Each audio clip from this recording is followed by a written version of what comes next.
گہری اور پرسکون جھیل کی تہہ میں کرسٹل جیسی شفاف دنیا بسی تھی، جہاں پانی کے پودے چاندی کی طرح چمکتے تھے اور ریت سونے کے ذرات کی طرح دمکتی تھی۔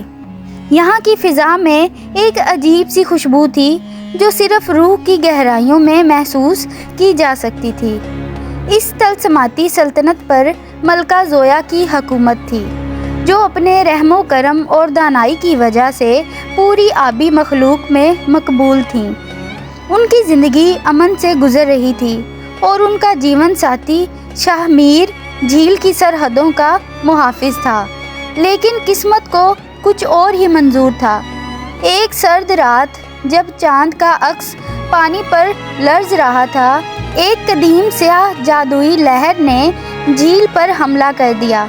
اس بھیانک جنگ میں شاہ میر اپنی جھیل کا دفاع کرتے ہوئے ابدی نیند سو گئے۔ ملکہ زویا اس وقت ایک ننھی جان کو جنم دینے والی تھیں، لیکن شوہر کی جدائی نے انہیں توڑ کر رکھ دیا۔ ان کی آنکھوں سے گرنے والے آنسو پانی میں مل کر نیلے رنگ کے قیمتی یاقوت بننے لگے۔ کچھ عرصے بعد ملکہ نے ایک نہایت خوبصورت شہزادی کو جنم دیا، جس کا نام نیلم رکھا گیا۔ نیلم کی پیدائش کے وقت پوری جھیل ایک نیلی روشنی سے بھر گئی، اور جیسے ہی اس نے پہلی بار رونا شروع کیا، اس کی آنکھوں سے پانی کے قطروں کی بجائے نیلے چمکدار ہیرے نما پتھر گرنے لگے۔ یہ دیکھ کر ملکہ حیران رہ گئیں، کیونکہ یہ عام آنسو نہیں تھے، بلکہ ان میں پوری کائنات کی دولت اور شفا چھپی تھی۔ ملکہ زویا سمجھ گئیں کہ ان کی بیٹی کے یہ قیمتی آنسو اسے خطرے میں ڈال سکتے ہیں، کیونکہ دنیا میں ایسے لالچی لوگ موجود تھے جو اقتدار اور دولت کی خاطر کسی بھی حد تک جا سکتے تھے۔ انہوں نے اپنی سب سے معتبر خادمہ سائرہ کو بلا کر نیلم کی حفاظت کا ذمہ سونپا اور اسے تاکید کی کہ یہ راز کبھی ظاہر نہ ہو کہ نیلم کے آنسوؤں سے ہیرا بنتا ہے۔ سائرہ نے بظاہر تو وعدہ کر لیا، مگر اس کے دل میں چھپا ہوا حسد اور لالچ جاگ اٹھا۔ ملکہ کی طبیعت روز بروز بگڑتی گئی اور آخر کار وہ بھی نیلم کو تنہا چھوڑ کر اس دنیا سے رخصت ہو گئیں۔ وقت کا پہیہ گھوما اور نیلم 18 سال کی ایک باوقار اور خوبصورت دوشیزہ بن گئی۔ سائرہ اسے جھیل کے ایک دور دراز اور خفیہ کونے میں قید رکھتی تھی، جہاں نیلم کو باہر کی دنیا کی کوئی خبر نہ تھی۔ سائرہ کا رویہ نیلم کے ساتھ نہایت سخت تھا۔ وہ جان بوجھ کر اسے اداس رکھتی اور اس کی توہین کرتی، تاکہ نیلم روئے اور وہ اس کے قیمتی نیلم جمع کر سکے۔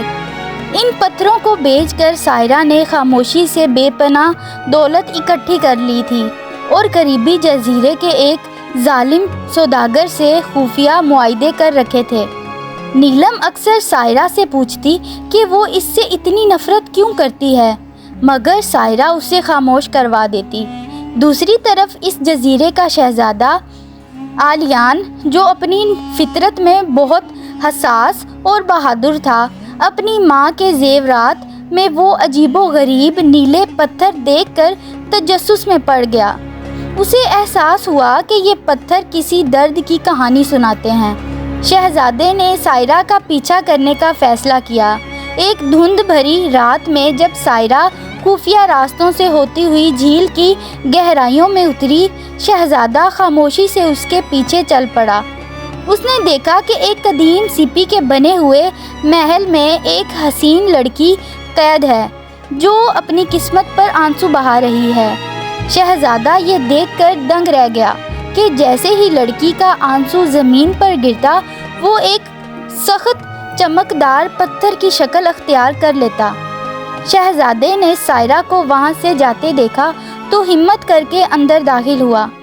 نیلم ایک اجنبی کو دیکھ کر سہم گئی، مگر شہزادے کی آنکھوں میں ہمدردی دیکھ کر اس کا خوف کم ہو گیا۔ شہزادے نے اسے بتایا کہ وہ یہاں سے اسے بچانے آیا ہے اور وہ یہ ظلم مزید ہونے نہیں دے گا۔ دونوں نے وہاں سے بھاگنے کا فیصلہ کیا اور جھیل کے خطرناک راستوں سے ہوتے ہوئے ایک روشن غار کی طرف بڑھے۔ سائرہ کو جب ان کے فرار ہونے کا علم ہوا تو وہ غصے سے پاگل ہو گئی اور اپنی جادوئی طاقتوں کے ساتھ ان کا راستہ روک لیا۔ وہ نیلم کو دوبارہ قید کرنا چاہتی تھی تاکہ اس کی دولت کا ذریعہ ختم نہ ہو۔ جب شہزادہ اور سائرہ کے درمیان مقابلہ ہو رہا تھا اور نیلم خوف سے چلا رہی تھی، اچانک جھیل کا پانی ساکن ہو گیا اور ایک عظیم عالی شان روشنی نمودار ہوئی۔ یہ ملکہ زویا کی روح تھی جو اپنی بیٹی کی پکار سن کر آئی تھی۔ ملکہ کی روح نے غضبناک ہو کر سائرہ کی طرف دیکھا اور کہا کہ جس نے محبت کو لالچ کی بھینٹ چڑھایا اسے معافی نہیں مل سکتی۔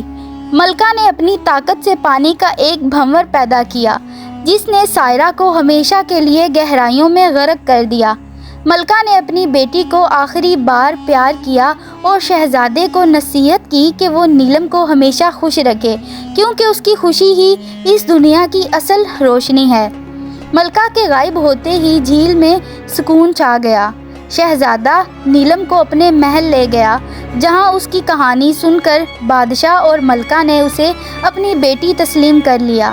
جھیل کی دنیا میں جشن کا سماں تھا، مچھلیاں رقص کر رہی تھیں اور نیلم اب ایک آزاد اور خوشحال شہزادی کے طور پر زندگی بسر کرنے لگی، جہاں اس کی آنکھوں میں اب دکھ کے نہیں بلکہ مسرت کے موتی چمکتے تھے۔ یہ تھی آج کی کہانی۔ اگر ویڈیو اچھی لگی تو ویڈیو کو لائک کریں اور چینل کو سبسکرائب کریں۔ شکریہ۔